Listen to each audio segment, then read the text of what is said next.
Horror films have been a part of cinema for well over 100 years, with the first ever horror film released in 1896 called The House of the Devil. A French short silent film directed by Georges Méliès, the 3-minute film was very tame compared to future horror movies that would eventually come. As time goes on, horror films have made incredible strides in budget, special effects, and overall production. Subgenres in horror movies include a wide variety of nightmarish antagonists and uncomfortable scenarios, with some being so disturbing and graphic, public outcry and governments demanded them to be heavily censored or outright banned. Here's 5 movies that were so notorious for their content, they were prohibited to be seen. Cannibal Holocaust is an Italian horror film originally released in 1980 and directed by Ruggero Deodato. While Ruggero has been involved in many other movies that are not horror, he has become best known for directing horror movies that are amazingly violent, gory, and graphic. Cannibal Holocaust tells the story of a documentary film crew that goes missing within the Amazon rainforest as they attempt to film a lost cannibal tribe. Their footage is later found after an attempted rescue mission tries to recover them but only returns with unedited film cans. The footage shows the documentary crew being violently attacked and eaten after provoking members of the cannibal tribe. Critics consider Cannibal Holocaust to be the forefather of the found footage film genre, which was brought into the mainstream by movies like The Blair Witch Project. When first released, Cannibal Holocaust had quickly earned a reputation as being one of the most violent and graphic films ever made. After its premiere in its home country of Italy, a local magistrate immediately ordered the film to be seized and charges pressed on its director. Ruggero was hit with multiple charges, including the murders of several of the actors starring in Cannibal Holocaust, as it was believed the movie was a snuff film. Ruggero had the charges later dropped after the actors and actresses had to appear in court to prove that they were alive and well. The film was still banned in multiple countries, including Italy, Brazil, Australia, Germany, and Great Britain. While humans were spared death during the filming of Cannibal Holocaust, quite a few animals were not. Several animals in the movie were killed and butchered on screen by the cast, some of which were eaten by the actors portraying the documentary crew. These scenes include a turtle being pulled out of the water, being decapitated, and then eaten. Another shows a pig being kicked, then shot with a rifle. A few countries would eventually remove the ban on Cannibal Holocaust, but many nations will only offer a censored version that does not show the animal cruelty. To this day, countries like New Zealand and Australia still have upheld their bans on Cannibal Holocaust for its high levels of ultra-violence.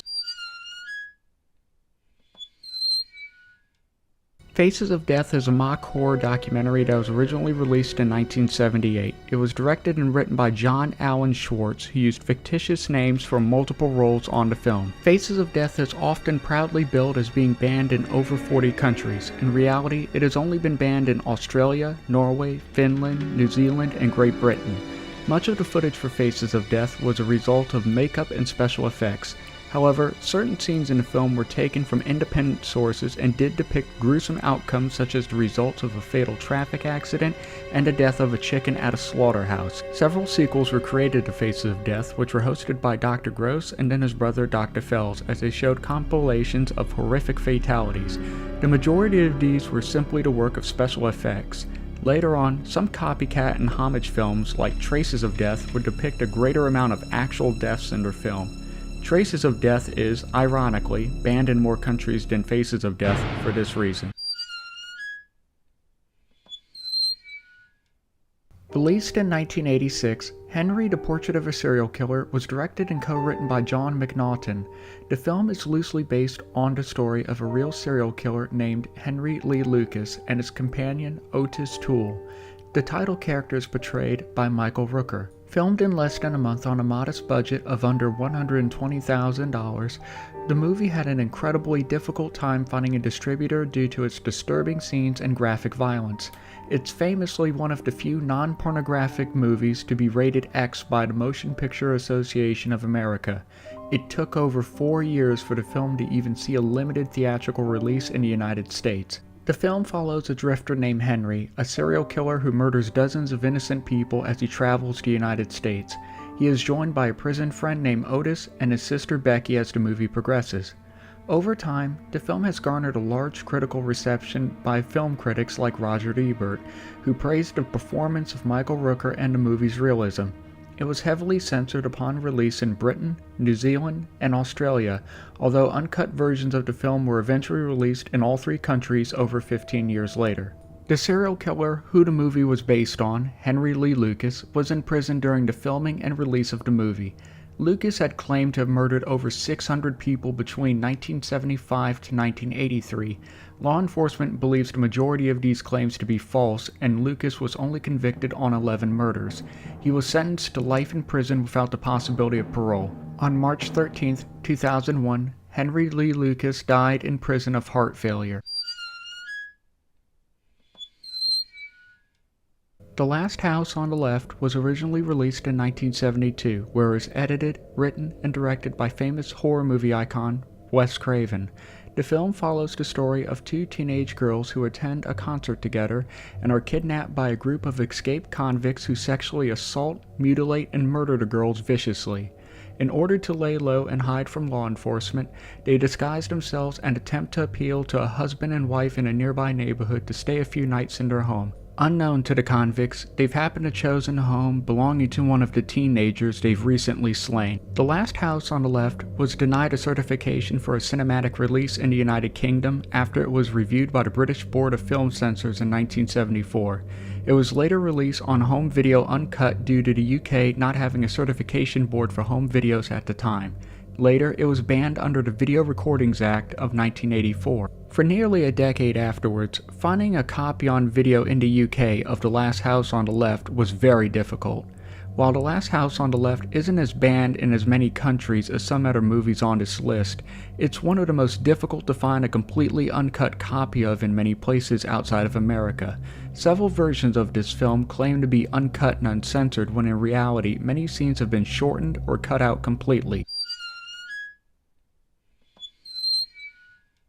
Released originally in the fall of 1974, The Texas Chainsaw Massacre is one of the most influential and profitable independent films ever made.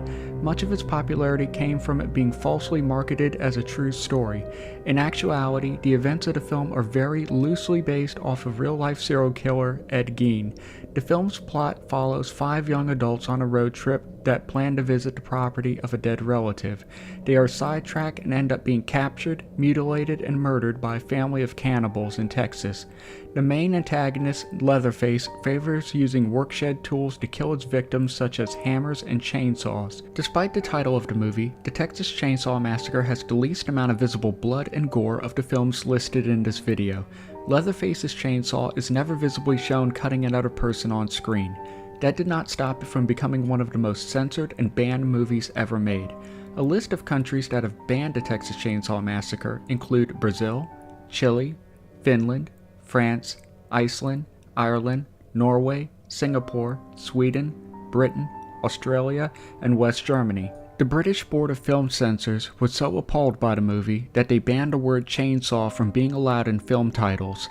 This caused multiple copycat films based on the Texas Chainsaw Massacre to be forced to change their titles.